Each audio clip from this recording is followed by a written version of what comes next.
Welcome to Better Edge, a Northwestern Medicine podcast for physicians. I'm Melanie Cole, and we have a panel for you today to discuss the diagnosis and management of superficial bladder cancer. Dr. Joshua Meeks is the Edward M. Schaeffer Professor of Urology and an Associate Professor of Urology, Biochemistry, and Molecular Genetics at Northwestern Medicine, and Dr. Song Jiang. He's a Northwestern Medicine Urologic Oncologist, specializing in the treatment of prostate, kidney, bladder, and testes cancers.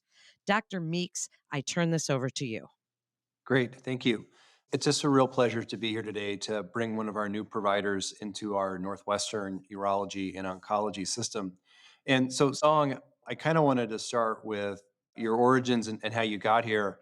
I know you're from the Midwest, and it all kind of began here in the Chicagoland area. So maybe could you start with a little bit about kind of where you came from, how you were involved in Chicago, and then kind of your journey back to here, if you could.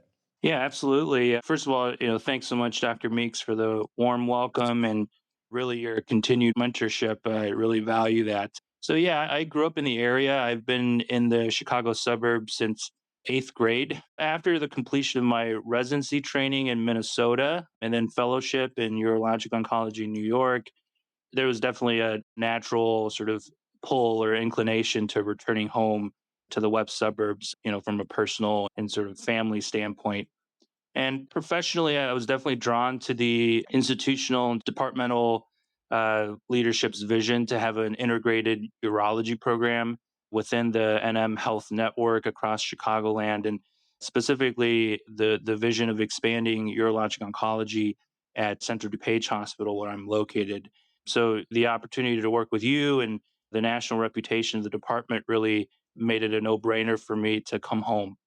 Looking at everything you've done, I think our patients obviously, when they go to the website and they're about to see you and they see your training, you've had a pretty diverse and really extraordinary set of training. So I know you did an NMD PhD. Tell me just a minute about that, and how do you think that sort of shaped your focus on cancer care? Yeah, absolutely. So my PhD was in immunology. I studied a germline encoded receptor family called toll-like receptors. So these are innate immune receptors that recognize components of microbial pathogens and then induce an inflammatory response. And so my PhD focus was on TLR10, toll-like receptor 10, which we found was a sort of immune suppressive molecule. I think I entered into or re-entered into my clinical training really wanting to leverage the training in science and really particularly interested and grew fond of some of the newer developments within immunotherapies in GU malignancies. And so I think that certainly brought greater interest for me to study cancer in particular. And then in terms of choosing urology, it's really the people in urology that I gravitated toward and the mentors there that really helped inspire my pursuits of urologic oncology. So I'm really thankful for that. And like I said, it continues my interest in science, and I continue to look forward to working with you to broaden that scope and study and bring clinical trials to folks here in the community.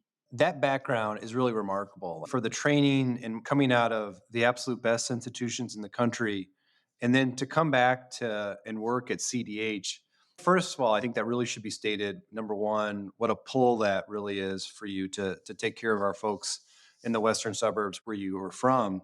But I also think that really talks about our system and the investment of just amazing talent. I mean, the best analogy I can give folks is like LeBron coming back to Cleveland, right? Like, good basketball team, but he clearly had talent that could go anywhere else. So I think for us, it's a huge win, and we're so happy to have you there. And like you said, what we see among just the central as well as the other regions is that we all work together. And so that's a huge investment that we would put someone with your talent and your quality at a place that's not the central region, says that, again, we can all work together. And I'm really just impressed by that.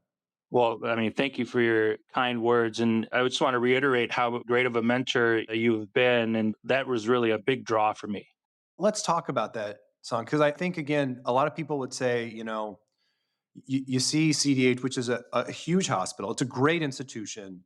I've been there for my own healthcare. I've brought family members there. I have a lot of patients that go there. But I also think that the aspiration of bringing in your talent to that institution. So, where do you see that as far as what's the goal? And then, how do you think from an oncologic perspective, what do you see from a cancer journey for our patients?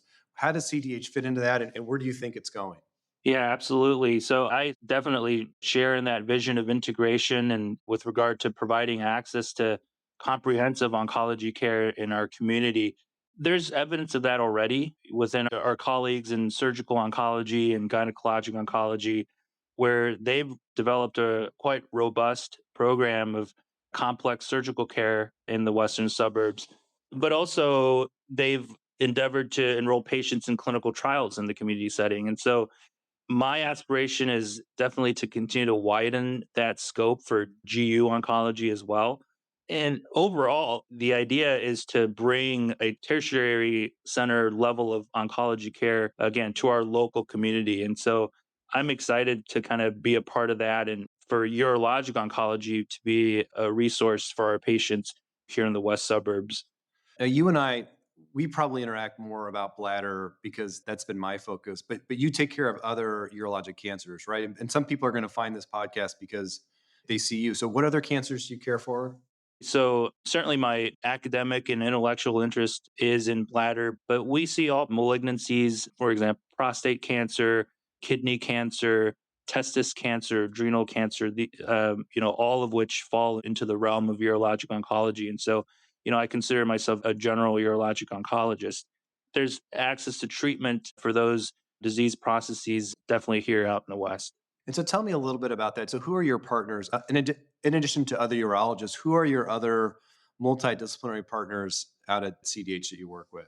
There's a very robust multidisciplinary team. We have Christopher George, medical oncologist, Victor Medina, medical oncologist. We have radiation oncology partners, as well as obviously pathologists and radiologists who are all invested and we work as a team. And, one of the things that I learned from training, in a high power place in New York is the importance of multidisciplinary collaboration. I'm very thankful, frankly, to have that same sort of spirit and culture within our health network. Have you attended one of the tumor boards on Thursday? Yeah, absolutely. Maybe you could just tell people real quick what that experience is like. Yeah, for sure. I mean, tumor boards are fairly commonplace in many practices, but I think the unique aspect of our tumor board is that there's really sort of a equal participation and excitement from all the different fields. So we'll have radiation oncologists bring up cases and discuss it in a multidisciplinary fashion, medical oncologists as well as urologists. And I think the participation is excellent, and it's something that I was newly exposed to in fellowship training. And like I said, I was really glad to see that it continues to be in a parallel fashion here at NM. That the tumor board continues to have that sort of robust discussion from all parties. That's great. So, anything that you want to talk about as far as interests, skills, anything that you particularly excited about in the western suburbs that we can finish on? With the work that's been done in your lab and with our patients here, I want to highlight the process of non muscle invasive bladder cancer, specifically high risk non muscle invasive bladder cancer.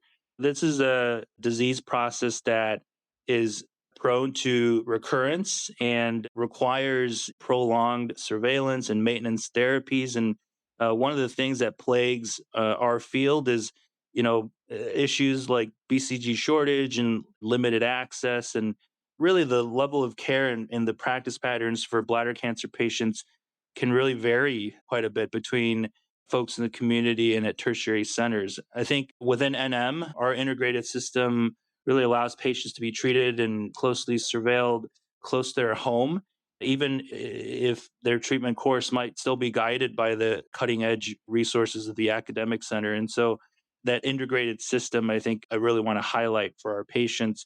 And the other aspect of the management of high risk non muscle invasive bladder cancers is that it often progresses beyond the standard of care therapies and access to clinical trials and participation in research. is something that I want to highlight, working to bring that sort of access to the west suburbs. And the work in your lab has been really pushing the envelope with regard to developing advanced therapies and methods of detecting minimal residual disease and discovering the biomarkers and the predictors of disease recurrence and treatment response. And like I said, it's just great to have that resource to have access to for patients. And I'm sort of excited to be a conduit in terms of providing that access to folks in the West. Right. And I look at it like a two-way street, right? So there's definitely times where there's folks that I'll see that are from out there that want to work with us. And I think I use that us term because I feel like they'll see you and they, again, just delighted by the care they receive. And then sometimes it's vice versa where they want a second opinion and we're happy to do that. So I really think, again, we really work towards the patient's goals and what works best for them. So I think with that sort of brings our podcast to a close, and I'll turn it back over. But so great to have you here, Song, and really look forward to working with you in the future. Thanks so much, Dr. Meeks. Likewise. Thank you both for such a fascinating conversation. And to refer your patient or for more information, please visit our website at breakthroughsforphysicians.nm.org/urology to get connected with one of our providers. That concludes this episode of Better Edge, a Northwestern Medicine podcast for physicians. I'm Melanie Cole. Thanks so much for joining us today.